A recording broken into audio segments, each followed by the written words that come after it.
stuff really with electric cars. This is the main thing is I'm sat here with a Tesla at the side of me. There's a really nice Polestar at the other side.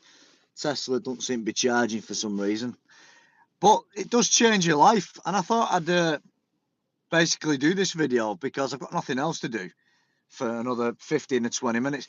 The issue is like, there's so many issues. Where do I even begin with things like this? Well, where I live, I can't have a charger. I used to have one.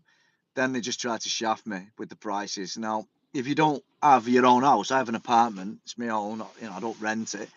But when you are living in a public space, you can't just put a charger in. It's got to go to the committee, and the committee have to vote on it.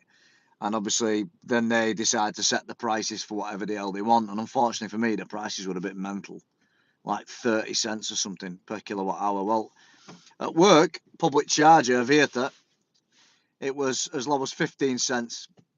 But the issue, this is the second issue. If you have a charge I've had for 3 years at work, it's fantastic. It costs me €3 to €4 to charge it in summer, maybe €5 in winter, because I have to leave it on longer. So the hourly rate's a bit dearer. If they suddenly change the prices like they have done now, it's €2 an hour plus 15 cents a kilowatt hour. So it's just crippling me. I can't afford it. I used to pull the card off charge and it'd be like £3-4. I pulled it off if it was 18 bloody euro. I couldn't believe it. I was absolutely fuming. I got absolutely bloody mental over it. Like, so yeah, crazy expensive. So how's it changed my life? Well, now I'm sat at a place in the city of Vanta, not far from work, because I've just been dropping a piss sample off at the doctor's. And I'm on fast charge. But the issue with fast charge is, it's fast, but it's not good for the battery. How does it work? Well, it's really fast. It can go up to 50 kilowatts, but in reality, it never is 50 kilowatts. In reality, you'll be lucky if you get like 40, 45. Depends on temperature. It's plus weather now. I've just been checking. I've got 22 kilowatts, but this isn't a 50 kilowatt charger. It's 80 kilowatts. For the Tesla at the side, I mean, that's great. I think you can do 300 kilowatts. They're unbelievable. And they're rated in how many kilometers per hour they charge, you know, for the range. Now, for me, with this car, it don't matter how fast the charger is. 80 kilowatt, 100 kilowatt charge, it don't matter. 50 is maximum for a BMW i3. So I'm sat at 22. I want to go home because I really need to go to the gym, but I can't go anywhere until the freaking car's charged. Now, I could charge it half and just bugger off home, but then I'll have to charge it tomorrow. The biggest problem with electric cars is winter. This car will do 300 kilometers in summer all day long. I can turn the heater off and everything then. The heater just kills them. It's like 3 kilowatt heater on this. It just pulls the frigging juice out of the battery, the high voltage battery. So in winter, I can't turn the heater off when it's minus 17. So my range goes from 300 with the heater on to like 170. So it's almost half the range. That's the problem with electric cars. They're a pain in the ass. But if you got like one with like a massive battery, fantastic. You know, if you like, my wife's thinking about buying a Nissan Aria. It's got 500 kilometer range. It's got an 87 kilowatt battery. This battery's like 36 kilowatts. It's crap. You know, if you've got a 36 kilowatt battery in winter, you're charging it 3-4 times a week. That Nissan Aria, if I had that for work, which wife will never let me, she's made that clear. You're going to charge it once a week, max, basically, to be honest. And same when you're on motorway. If you're on motorway, I'm doing 100 kilometers an hour in winter, I'm hammering it. I'm hammering the battery. But then if I go like on the back roads, I can do between 50 and 80, just taking my time, chilling out. It's unbelievable. I can get way more range for the same temperature, outside temperature, the same battery charging amount and everything. It's unbelievable if you think about it. And that's what it is with electric cars. It changes your life. You can't just, the petrol station in front of me now, right? I can't just jump in the car, put some petrol in and then bugger off to work or bugger off where I want. You have to make choices. So now I won't be able to go to gym again. I've not been since last week and I'm getting annoyed. But my priority is charge my car so I can get to work, innit? Are you with me? But the biggest lie is it's like these bloody chargers, like, you know, these fast chargers are great, but it depends. Like I've got like this Tesla's buggering off now. The woman at Polestar now is using the same charging station as me. If she goes, my 22 kilowatt speed might go as high as 45. So I'm actually losing 50% of the charging capacity because of this bloody spectacle wearing woman at side of me who's just basically really loving a Polestar, sort of sheer unadulterated luxury. So she's loving it, isn't she? She's loving a Polestar with a massive 80 kilowatt battery. But that's also the problem. If she wants a full charge, it's going to take way longer to charge that than it's going to charge mine. So the longer she's there, the longer my bloody R3 is going to take charge. You can't win, like, you know. But the worst thing is like when you go to bed at night and you think, yo, I should have charged it. I should have charged the bloody thing, you know. And then in the morning you get up and you didn't check the weather. You bring the car home, you've got like 105 kilometres, and my workplace is about 55 kilometres away. You think, I'd be right, that, no problem. Then you get up in the morning, you forgot to turn off the climatisation for departure, so the heat has been on for 40 minutes. So then your battery has gone, your range has gone from 101 to 80 kilometres. And then on some mornings, if it's minus 20, you might have gone down to 50 kilometres and you're, oh shit. So then you've got to go and like go to a fast charger before work. Invariably, you'll be late for work. So when you buy an electric car, especially a small one like this, your life changes forever. It's like you can't just do shit like you did before. You've got to just like plan everything. And if you go for a long trip, like we went to Porry once, Porry's like, let's say in miles, about 140 mile away, I think, from where I am. So it's a fair distance, but in summer it's not so bad. You don't need the heaters, you just put the windows down. So we've got to go 300 kilometres range. But in reality, when there's a few hills and all that business, you put your foot down a bit much, suddenly I had 220 kilometres range, depends on weather. Again, it's using air conditioning system, it's using that to cool the battery. Again, fires the high voltage compressor up, it's pulling more juice out the battery just to cool the battery. So the range is bullshit. If it says 300, plan for like something way less than 300. You know what I mean? I see a few people have joined, but they obviously thought my live was a bit shit, so they've just disappeared. But that's okay. I'm not really that bothered about that. So I've put a thumbnail on this. I'll just put it up as a normal video. But the main thing, what I love the most about the car, is just the fact there's no petrol fumes, there's no diesel, there's no oil. There's no spark plugs to change, you know, no air filters to worry about. Cabin filter, maybe, that's the only thing. But like now, I'm here now, I've got the ignition on. I have to put the heaters on now because it steams up like buggery. Again, put the heaters on, I'm on 22. It will start to kind of, how can I say, affect my battery. I'm on 119 kilometres now. I'll just show you where I'm up to.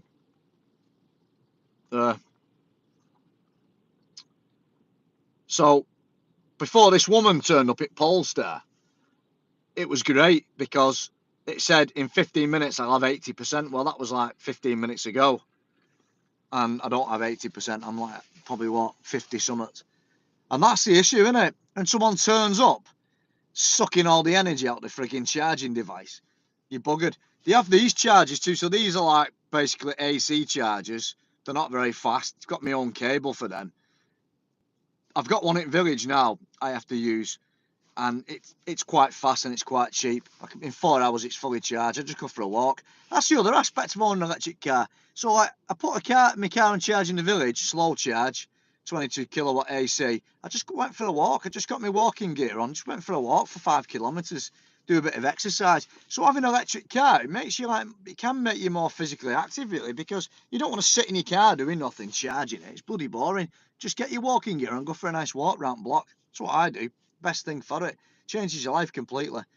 But the thing, what it is, there was a scandal, you see. I had a bit of an argument. Like I said, you have a rented house. You have this taloyhtiö in Finland, it's called. It basically means just like frigging like housing association in England, basically. And what the situation is that for a couple of years, I got away with charging and paying what they were paying, and it was as low as 4 cents a kilowatt hour. Then there was a load of shit and hassle and bullshit went down, and they freaking just cancelled the contract. It's a big bloody conspiracy because they don't like me, none of them, and that's okay. I don't frigging like them neither. So because they don't like me, the housing association, because I'm English and I'm not a Finn and I'm a bit loud and I'm a bit aggressive, because you know I can't be asked with lazy people and taking the time and frigging pissing me around. I started moaning about it, and they just said, "Oh yeah, but you know we've paid for that." I said, "I paid for the installation," but they were going to put it in anyway for everyone to use before I even bought an electric car. The guy even said, "Oh, we were thinking about doing it." So suddenly now I have to pay 30 cents a kilowatt hour to pay off the frigging investment, and I got the charging device that wasn't even the one I wanted. It's a right pile of crap. It just shows how many kilowatt hours you've used, so you can take a photo every month. But there's no, it's not like fancy. It was like 800 quid. And really, the one I wanted was 600 and better, and I could control it on Wi-Fi and everything. Do you know what I mean? So, and the only other thing with the i3, what I hate is you can't, if you put the i3 on charge now, where I live, let's say I have like a really good charger where I live. If you put it in, the problem with the i3 is if you select to charge the car at a specific time, let's say when the electric's cheaper at midnight till 6 a.m, it won't do it. It just completely ignores your request. It says, I'm not doing that. You won't have enough range, got work, so we're going to charge it immediately. And you can't override it. It's absolutely pissing stupid. If I want to charge my car between a specific time slot, I should be allowed to charge it when I want to charge it, not when BMW AG says I can charge it. That's another thing I don't like. The app is crap and it's 4G, and in America the i3 don't have an app anymore, because in i3 the COM box is 3G, and they've turned off 3G in America. So if you bought an i3 2 years after you bought it, they turned off 3G, so the app doesn't work. My BMW app does not work in America. How bad's that? And BMW don't give a shit. They don't give a shit. They haven't done anything about it. It's like tough. How bad's that? So you can't even pre-warm your car with app. You have to do it inside and just leave it at that. You can't even check your range because you've no app. You just have to remember your range. So yeah, and that's another thing. So I'm sat here now, the heaters are on, but they're not working because I'd have to then activate a system like through the center console just to keep myself warm, which I'm now going to do because I'm absolutely freezing cold. And like, as you can see, the car is completely misted up. It gets like proper misted up because the heaters are crap on it. It's all right, but above all anything, it's just like, I don't know. It's just hard work, innit? Let's be honest. Where am I now? So here we are. So now what I'm trying to do now, I'm trying to go to climate control. And what I'm going to have to do now, if I can find it, precondition, I don't think it's that one. I need to just, I can never remember where the bloody hell I'm going on this thing, but you know what I mean? Activate auxiliary climate. So I'm activating that now, because unfortunately if I don't do that, the heaters won't work and I'm just absolutely freezing. That's the other thing about this electric stuff as well, is like, you know, they're just not as good as petrol and diesels, are the electric cars. You know what? I had a BMW 5 Series, mate. It was the best car I ever had. I put coilovers on it. I put M Sport ECU on it, or DDE. It was frigging amazing car. But it had done 400,000 kilometres, and that's like basically taxi drivers just turned up. So his life's changed now because taxi drivers just got a lift off his other mate, and he's left his car on charge. So taxi drivers' lives have changed. It's not go anymore. They can sit and read the newspaper now, taxi drivers. That's one benefit for them of having an electric car, isn't it? But yeah, I had a BMW F10, frigging brill car, leather and everything, but nearly 400,000 kilometres. Man, everything was going wrong with it. Everything started breaking down. Oil filter houses started leaking. Then the freaking thermostat leaked. Then the bloody oil sensor leaked under the car. Now I've had enough of the bloody thing. You know, it's just like a money pit. And like, I was paying so much on insurance and for like diesel. I'm on finance with this i3 and I'm paying more on this, but only by 20 or 30 euros a month than diesel. Diesel was 300 euros a month on my old car. This is like 330, something like that on finance. I never paid it off in 2 years. So it's a no-brainer for me, do you know what I mean? Only thing that ever worries me is the batteries. Because where we are at Smeaton, we don't really have all the stuff what we need to do it, because it's so expensive. So that's where we're going next at Smeaton. We're looking at getting all the stuff to strip batteries down. Then I need to do training for that. My biggest problem as well is I'm not trained at all. I've only got basic high voltage training, and that's a pain in the arse for me because it's, you know, I like to know stuff and I pride myself on being good at fault finding, but I can't do shit on electrics. I can measure like problems with like insulation resistance failures and stuff like that, basic stuff, leakages from motor circuits and all that business, but no else really. But I can't do batteries. I need to get into that.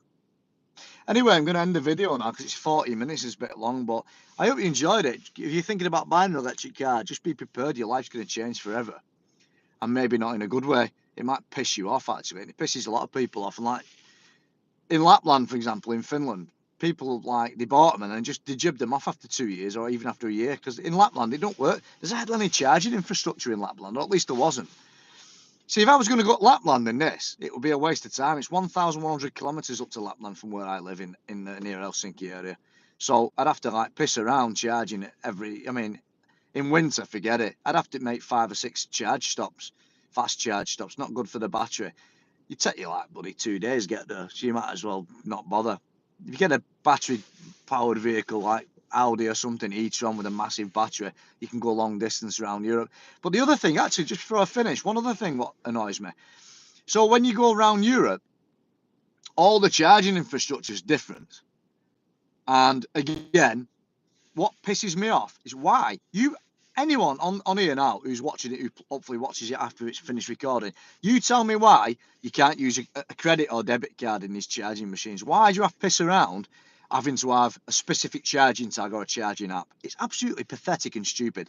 All across Europe, they're all different charging networks. They're all run by different companies.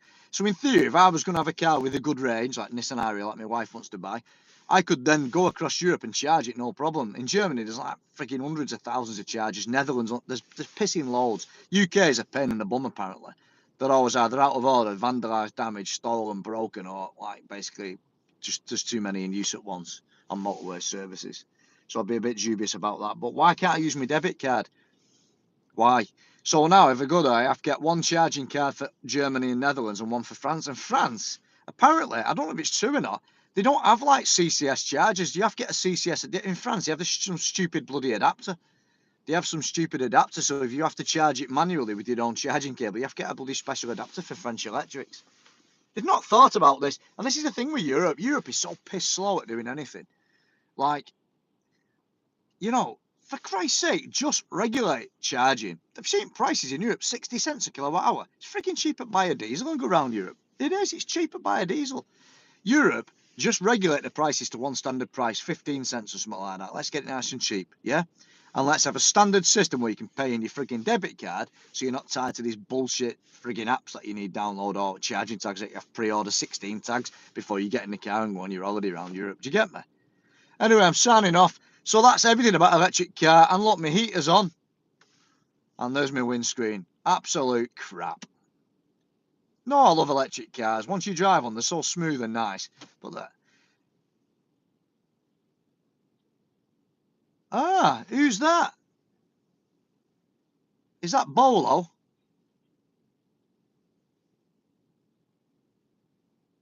Drive shafts.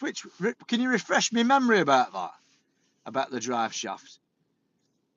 If it's who I think it is, then I give it to someone else, that job. If it's who I think it is. Hello, mate. Wow, so nice. That's really cool that you're watching me feed. Have you ever watched my stuff before? I'm just doing a live, mate. I'm just charging in Connolly because I'm on my way home. I went to Mermaki to Mehiline and give a sample. I give it to someone else, that bud, and we hope we'll find the problem. Sorry about that. It's weird. It's never happened to me before. I spoke to my mate in the UK about it, pal, about that. He's a master tech at Sytner. It's a huge BMW dealers because I've never seen it, and we were thinking it might be, if it's not the shafts, it could be the bearings. Not necessarily the bearings in the differential being like worn out in the sense that they're making a noise. Yeah, I don't know. Weird, isn't it? Yeah, weird. I've never seen it, but I realised the issue was that they don't slot in. And it's like they don't go in far enough. Or like my mate was saying, it's pushing the bearings away as you're pushing the shafts in because there's too much play in the bearings. So the ends of the shafts can't snap into place. Does that make sense? So really, I think it's going to have to be dropped, pal. We have to drop it all and bench test it because I've never seen it. And if you think BMW are going to help us with that, forget about it. Because, I've tried tech support with BMW for other jobs and they just ignored me. So forget about it. But I'm glad you're so patient about that. How's the coolant leak?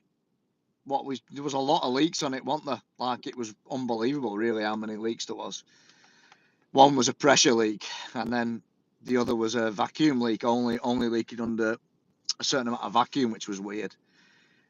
I was doing this live, by the way, just about talking about how good and how bad electric cars are. But for everyone who's watching, this is one of our customers at Schmiedman, and we've got an issue with his car with the drive shaft popping out the rear diff. If anyone's had that, please comment below and help us all out and find a solution for it, essentially.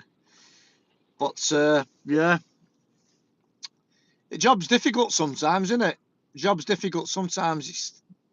I've been doing this 31 years, and like with your diff, I've never seen that happen before. I mean, I've seen it happen when people haven't put them in proper, but really, they put it, you push them in so far, then you stop and make sure they're lined up, and you just give them one tap and they just lock in. But for your car, it ain't happening, is it? But we'll sort it out, mate. Don't worry about that. We'll sort it out, pal. I'm amazed that when you took it for a service at the dealership, they never put them back in. Why, you know? Oh, maybe they did. Maybe they popped out. Yeah, well, when I took that housing off, sorry, I did change all the stuff, all the seals on the inside, and it looked like in really good condition. What it was with your car, I didn't understand why all that black stuff was in the coolant reservoir, the silane finish. But then I realised, because again, my friend helped me. I don't normally ask for help, but he's a cool guy and he helped me. And he said, check the bearing on the water pump, and that also might be where your leak is as well. But he said, check it under vacuum, not pressure, because they seal under pressure. Because pressure was dropping when I tested it, and I found out it was that rad. And then your aircon one was like in such bad shape, we had to change that anyway, because it was like, that was definitely going to go like almost instantly. It was just ratty as anything. So yeah, it was the bearings on that. They were absolutely shot. Did a little video about that, mate, if you want to see it. I think you look on the channel and find that. And I'm glad I found that, because your car never gave any symptoms of any noise. You had belt noise originally, didn't you, in the past? But then the belt were changed and the belt were just knackered and it was okay then. But now, if I ever get these cars again, I can't rely on the fact that if the bearing's gone, it's going to make a scraping noise or a squealing noise, because yours didn't, for sure. We never would have known, mate. Yeah. Well, thanks for chiming in. If you've not subscribed, make sure you subscribe, and make sure you pass me on to more Finnish people, because what it is in Finland, hardly anyone knows I exist in Finland. I really need to kind of build my profile up more, because people come to Schmiedman, they don't even have a clue I exist, because no one pushes me like that. Schmiedman don't advertise me, do they? When I've got my jacket, and everyone knows I work there, but I don't get much interaction with Finnish people. What do you think if I do a couple of videos in Finnish? Would that help? I can speak Finnish, but it's like not brilliant. But I think you'd all appreciate me trying, wouldn't you? You know what I mean? Kind of thing.